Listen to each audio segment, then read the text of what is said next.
welcome back, or welcome if you're new here. My name is Stacy and I am the Chapter Conundrum, and in today's video we're going to get a little spicy because I'm going to talk about popular books that I have no interest in reading, so a bit of an anti-TBR. So I have a few books that have been disrecommended to me by friends or by my husband Jake, and I also just have some of my own impressions of some popular books that make me not have any interest in them. So we're going to talk about that today, and I want to know in the comments from y'all while you're watching if you think I have any bad assumptions or impressions that aren't necessarily true to the books, and if there's a reason you think I should give them a go. But yeah, let's go ahead and jump into this. So the first book I want to talk about is actually two books in the same series, and they are House of Sky and Breath and House of Flame and Shadow by Sarah J. Maas, books 2 and 3 in the Crescent City series. And I have read the first one years ago when it first came out, and I thought it was okay. I didn't love it, but some people that I really trust that have very similar tastes to me, especially with fantasy romance, have not loved the sequels.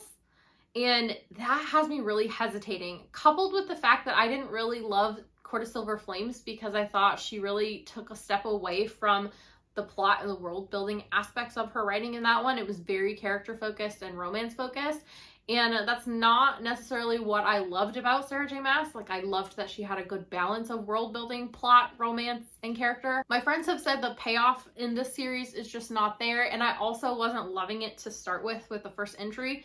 So yeah, I don't really have any interest in picking these up at this point, even though I know that it's connected universe wise to her other books. I probably will still finish out the ACOTAR books because I do have questions about that world and that series, and I don't really care if I end up getting spoiled for another series. But yeah, as it stands right now, I have no interest in these two.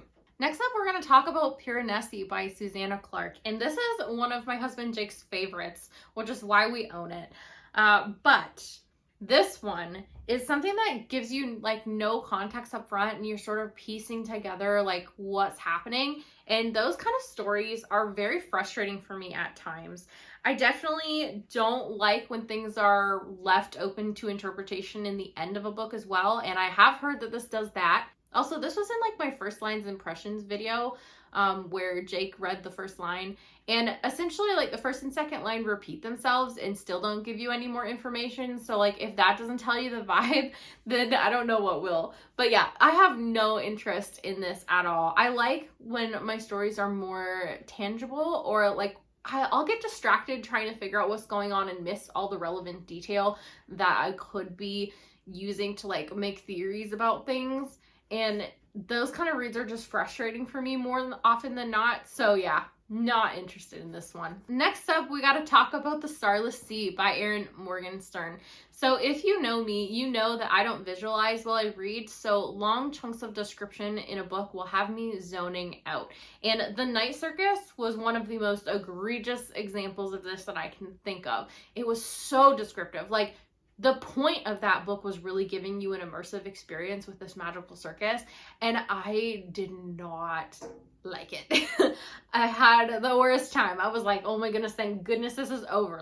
I should have DNF'd it, but this was before I really DNF'd, and I kept hanging in there because the way it was marketed gave me magical competition, and I kept waiting for that to progress, and that's not what I wanted. But also, from what I've given to understand about this one, it is another one where it maybe is a little bit difficult to nail down what's actually happening. And yeah, so for those reasons, not interested. Next up, we're going to talk about a couple of cozy fantasies. Now, I have the impression with cozy fantasy that I'm not going to love them because they are lower stakes. Because they're less tense, and also just kind of happy. Those aren't typically the vibe of my favorite books. If you've seen my favorites list, or if you know my reading taste, you know the hard-hitting, heartfelt books that tear my heart out and that describe characters' experiences going through something tough. Those are the books that I remember forever. Those are the ones that become all-time favorites for me. And so while I think I have the potential to enjoy a cozy fantasy, I definitely don't love when the plot is kind of slower and when there's not really many stakes and there's not much tension driving a story.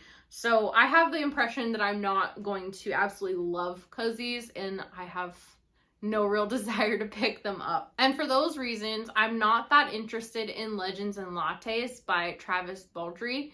Now, maybe I could be convinced to read this one. It's just one of those things where it's like, it's so popular and so many of my friends love it, but I still have this niggling feeling that like, okay, it's not really gonna be for me. Like, it's not really gonna be something I love. And similarly, in the same category, like House in the Cerulean Sea. Now this one, I'm a little bit more firm on, like, okay, I'm probably never gonna pick it up. Further to all my like niggling feelings about cozies, this one has some insensitive stuff where it is really inspired by the Sixties Scoop and kind of like glamorizes that. And knowing a bit of the real history, I mean, I'm no expert by any means, but like it just feels incredibly icky, because from what I know of this, it presents it as like a nice kind of situation, and the real history is awful. So it just feels weird on top of all of my niggling feelings about cozy fantasy. And also this one, the way it's described kind of gives me similar vibes as like Miss Peregrine's Home for Peculiar Children. And that's another one that it was fine, but I didn't really love it, the movie or the book. So yeah, like I basically am not really interested. Moving on to more of like a massively popular book talk book, we gotta bring up The Song of Achilles by Madeline Miller. So my main issue with this is that I read Circe. I checked out the hype and I did not have a good time. Now, there were aspects of it that I did like, I will say. However, the ending of Circe is one of my least favorite tropes ever. Like, it made me a little bit angry. And I didn't love any aspect of it, so I just don't have any interest in checking out her other book, Song of Achilles. Next up, we gotta talk about King, and we're gonna talk about The Stand, this massive chunk that is in a post-apocalyptic world. So post-apocalyptic is usually something that's not a favorite for me. I tend to find that the plot of those is pretty formulaic. Like, you can basically know, like, okay, these characters are going to have to look for these specific things in order to survive. They're going to have a run-in with other survivors. You know, like, it's pretty formulaic and predictable for me, and that's part of why it doesn't work. But this one, I know, also deals with dreams. And if you've seen, like, the things I hate in books video, dreams in books is one of the worst things for me. And I think it's just because I don't visualize while I dream, so I don't find dreams realistic in books. And also, the stakes feel lowered to me. So those things, coupled with the fact that I know how wordy King can be, and this is so long, and I've heard people describe it as like long and drawn out. And then also I've heard complaints about how this ends and like the deus ex machina that is in the ending. So yeah, all those things have me not interested in picking this up. So next up, we're going to talk about a fantasy series that my husband loves, but that I really am not interested in, and that is The Witcher. And I think the biggest reason I'm not interested in this is because I read the first short story collection and I just didn't jive with the writing style. So I know that there are some things I had complaints about that are kind of utilized to like make a point by the author, but the way he did it was just so subtle. And subtlety in writing is not necessarily what I look for. And it can at times be very frustrating for me. So I just have the sense that talking about this series, knowing that there's a lot of subtleties that you kind of have to like pull from, and knowing that it's shaped in a way where like the plot isn't necessarily like the best aspect of it, and like there's kind of a lack of a very clear plot, is really turning me off from this series. There were moments in the first short story collection that I enjoyed for sure. But as a whole, it just wasn't really to my taste. And then also, I did try the Netflix adaptation, I think like at least the first season, and there was nothing in there that really like super grabbed me either. So yeah, I think this is just one that I will probably never get to. Continuing on the fantasy train, we also have to talk about some classic fantasy. And my main qualm with classic fantasy is that at the time, it was really exciting for authors to kind of describe the world. And like the world was like the most unique thing about fantasy. And one that I know spends so much time describing a castle in particular is Dragonbone Chair by Tad Williams. And I have also heard that like there is a point to how much description is in the castle because it plays into some action scenes later. But that for me is kind of worse because like when we're talking about the best action scenes for me, we're talking about character emotion. We're talking about heat of the moment, like anger, rage, revenge, like, oh crap, oh, I'm scared, but I'm pushing through it. Like anything that's giving me like character emotion and like stakes and tension is what's gonna get me interested in the action. I'm less interested if the action relies on like the placement of where these characters are, and that's how the specific aspect of this like piece of the action scene was possible. It just kind of screams not for me. Not only with how descriptive it is, which will have me zoning out for sure, but also in like the things that it chooses to focus on, or the things that I have impressions that it's going to focus on, coupled with the fact that it's more of like a classic vibe, is really not going to be my cup of tea. So yeah, gonna pass on this one. Next up, a quick one to talk about is gonna be The Perks of Being a Wallflower by Stephen Chbosky. And this is one that I basically have no interest in because I watched the movie when it was popular and I didn't really find anything to love in the movie. And then also years later, Jake had me trying Imaginary Friend, which is his other book, and I did not have a good time with that. So I have heard that the books are very different from each other, and it's kind of hard to fathom that the author wrote both of them. But not loving the movie either is also just giving me like the I don't really care, like I'm probably not gonna love this, so I'm gonna give it a pass. We also have to talk about The Only Good Indians by Stephen Graham Jones. And I have read a Stephen Graham Jones. I've read Night of the Mannequins and I liked it. I had complaints and critiques with it, but I liked it. This one, however, is described by my friends as like a fever dream. And one of the things I hate the most in a horror book is like an intangible experience. So when I read horror, I want to know exactly like, what is this character experiencing? Like, I don't necessarily need the finer details and explanations behind like why they're experiencing what they're experiencing up front. That is something that can be revealed throughout the course of the book. But if I don't have a good semblance of like what symptoms they're experiencing, or like what is making them scared, or like what is kind of happening to them, like not necessarily in a huge scope, all the detail, but like if I don't get a sense of their reaction to things in like that piece, then it's very hard for me to love a horror. And anything that's kind of like a fever dream or that's intangible with horror is usually like a big bust for me. And on top of that, I've also heard that this is very character focused, which is usually not my jam. I'm more of a plot reader. I mean, I can appreciate a good character too, but yeah, I think the fact that this is like described as a fever dream and character focused is a pretty good indication that it won't be for me. So I'm gonna give this one a pass. I'm also not interested in checking out The Road by Cormac McCarthy. And I have read No Country for Old Men and liked that.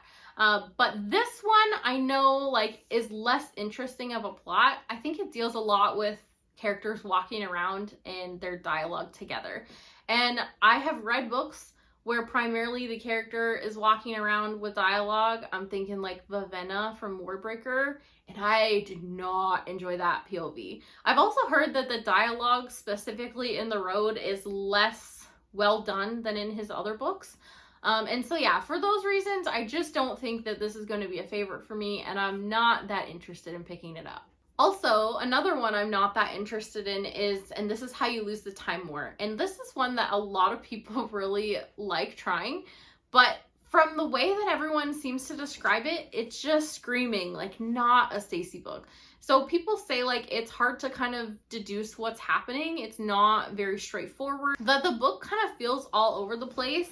And further to that, that the writing is very flowery and descriptive. So we've already talked about how I don't love like the lack of a clear plot, or have difficulty sometimes with sci-fi fantasy if it's like not very much context up front. But the flowery language on top of that has me really like, okay. Prose isn't really something I usually care about. I tend to prefer more straightforward prose, and I tend to prefer when things are less subtle. I like the more like tense emotion instead of like the like, okay, we don't really understand what they're experiencing and we can kind of piece together that this is what's happening, but like we don't really know. So yeah, this just seems like it's not gonna be for me, and I should definitely give it a pass. And then the last one to talk about is more of an author and not necessarily a book, and that's Neil Gaiman. And some of his books have specifically been disrecommended to me by friends years ago. And then further to that, some of my friends that I have very opposite tastes to seem to love his stuff, and so that just has me hesitating, like, okay, I'm probably not going to like this. Some of my friends that know my tastes say I'm not going to, and then other friends that have opposite tastes to me seem to really love it. So it just feels like it won't fit in to my reading taste. And then further to that, you know, we've got the accusations come out about him, which makes me really less interested in picking his stuff up anyway. So yeah, that's another popular, well, several popular books that I'm not interested in checking out. So yeah, that was it for the list of popular books I'm not interested in. Definitely let me know down below in the comments. Do I have incorrect assumptions or impressions about any of these books? Or do you think that like my hesitations in trying them out is maybe like not warranted? And also let me know, do you think I have the correct assumptions and I definitely should give any of these a pass? Thank you guys so much for watching. Don't forget to hit like and subscribe on your way out if you want to, and have a great day. Bye.